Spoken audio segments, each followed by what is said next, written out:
Hey, this is Stephen Platinum, your friend in Wrestling with Platinum versus Crown Jewel 2021. Let me give them a couple of notes right here at the beginning. It was the best Crown Jewel they have ever had by miles. I was pleasantly surprised all night long. Let's just jump into it. The Usos against Hurt Business in a foregone conclusion match. In fact, I called all the title matches foregone conclusion matches. I knew I won't go flip no titles.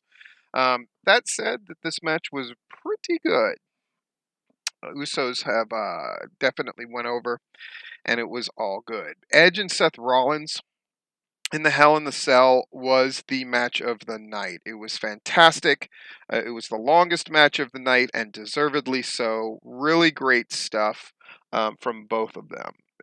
Just phenomenal. That is the match. If you're going to watch one match, that's the match you definitely want to see. I would say second to that is Roman against Brock, just for the sheer size and spectacular nature of it, followed by the triple threat women's match, which was also an excellent match.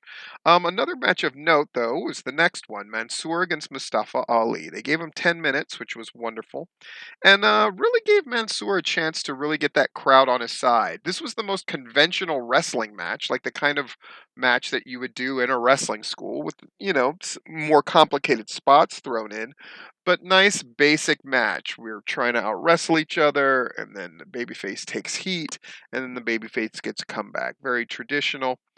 Mansoor goes over, and then Hamdi showing up. And unmasking and taking forever to come to the ring definitely took some of the rhythm out of it, but the live crowd seemed to love that it was him, and he kicked Mustafa Ali with a kick that looked really good. Raw Tag Team Championship, RK Bro versus AJ Styles and Omos, tied with our first match for the foregone conclusion. In fact, most people could probably call what the finish was going to be, and they were exactly right. AJ Styles coming off with a phenomenal forearm and getting caught with an RKO. Queen's Crown finals. Dewdrop against Selena Vega. I mean, they did what they could do in 5 minutes, I guess. And Selena Vega won, which was actually very nice to see. Goldberg, Bobby Lashley. I've heard different opinions about this match. Some people thought it was pretty good. Some people thought it was horrible. I'm somewhere between those two things. It wasn't great, but Bobby Lashley definitely had his working boots on to carry Goldberg and to make sure he could get up for Goldberg's moves as much as possible. He was determined that Goldberg was not going to have a bad match on his watch, and I guess you could say he succeeded. Congratulations to Bobby Lashley. King of the Ring finals, Finn Balor, Xavier Woods. The appropriate amount of drama to cast aspersions and doubt on the fact that Xavier Woods was going to win for sure, but Xavier Woods did win to the delight of everybody, especially me. I loved it. World Championship, Big E against Drew McIntyre. It was a good exhibition to show that Big E is strong as shit, because when he yoked up Drew McIntyre for his finish at the end, it was impressive. Then we have the match that I talked about before, Becky Lynch against Bianca Belair and Sasha Banks. You knew Becky wasn't going to lose the title, and the end to me looked a little shitty. The end and the beginning to me were the clunkiest part. But beyond that, what a great exhibition between Sasha Banks, Bianca Belair, and Becky Lynch. Really, really great job. And then Roman Reigns against Brock Lesnar.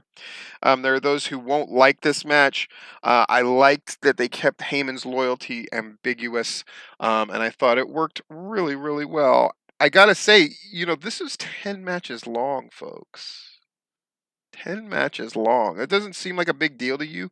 It is. Because besides their biggest pay per views of the year, that is the most matches that you're ever going to get. So, Crown Jewel is obviously a big old deal for the WWE and for their Saudi audience.